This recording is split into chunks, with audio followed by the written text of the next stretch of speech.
666. What is it? Is it a man? Is it a mark? Is it literal? Is it figurative? Well, in this video, we are going to be looking at some of the different views on what this mysterious number may be. So let's begin. Revelation chapter 13, verse 18 says, "Here is wisdom of the one who has understanding, count the number of the beast, for it is a human number, and his number is 666. Now to break down this verse, we find that John offers us a little snippet.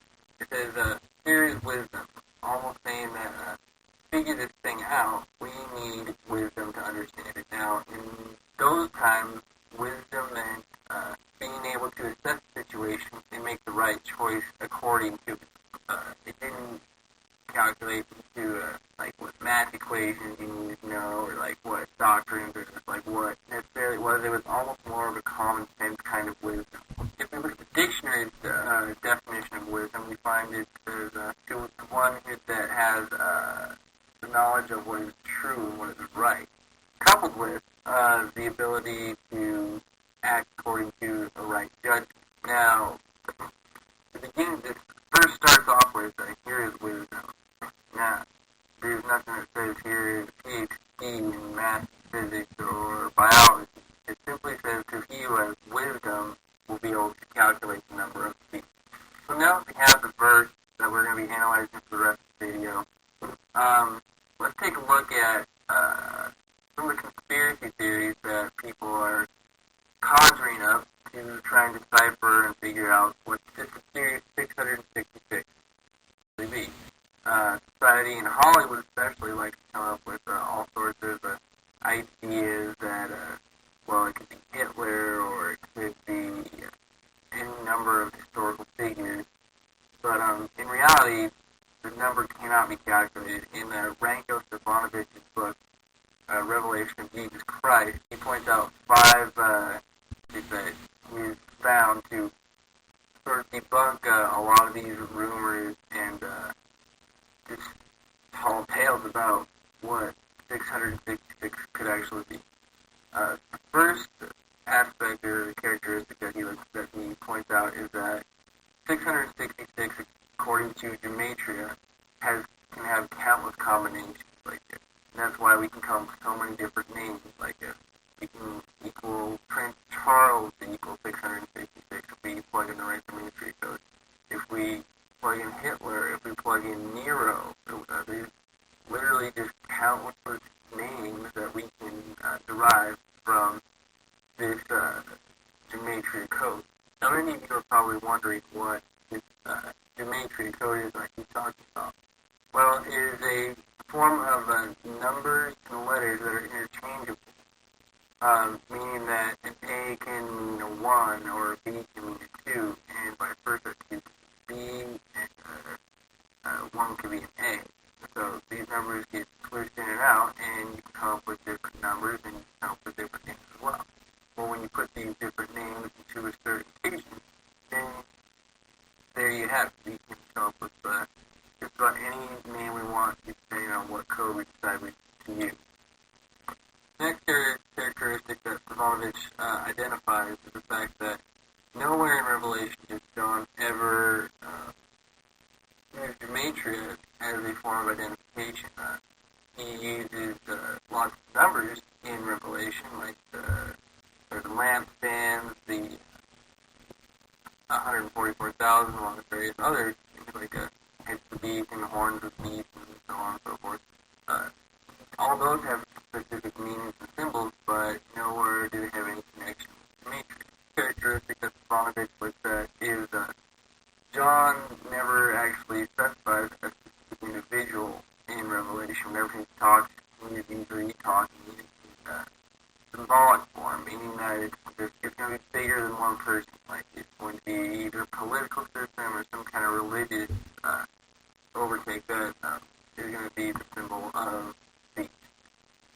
Or, for topic's sake, 666, the mark of beast.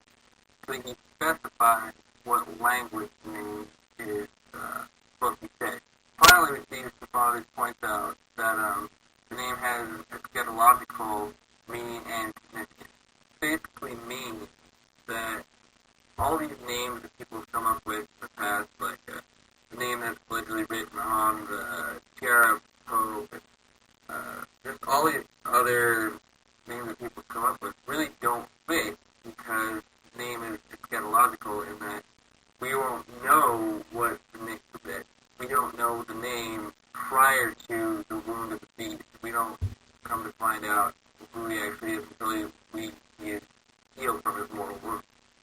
So now that we know a little bit more about what 666 is not, what can we conclude that it could possibly be?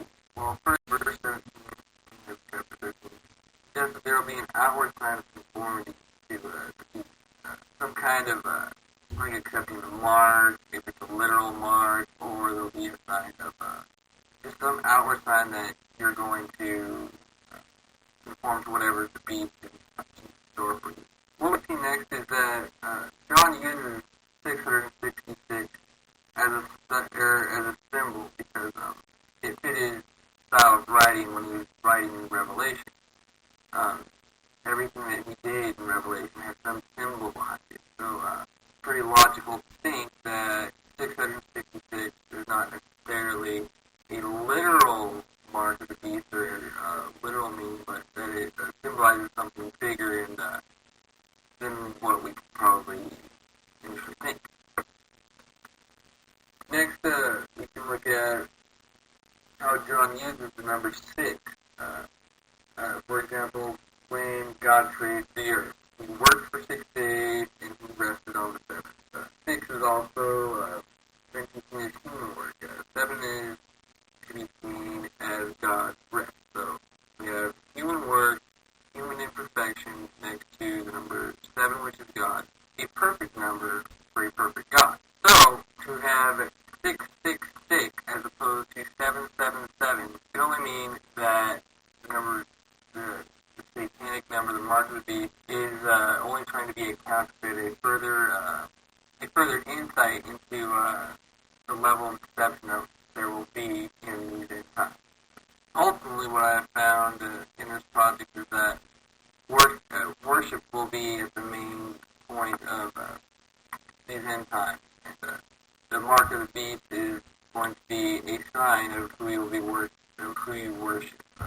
It'll be the mark, just as God will mark his people, Satan will mark it as well. So when we see that, we need to think of this mark as a symbolic mark of maybe more internal than external. So no one can buy or sell. Well, maybe this is a sign that persecution will become even greater than it's ever been. And finally, that we should not be looking to calculate this number, but we just need to be using our good judgment and what the Bible has been teaching us to just be on the lookout for what is going to be coming down the pipe. Anyways, guys, that's my time, and I hope you enjoyed the video.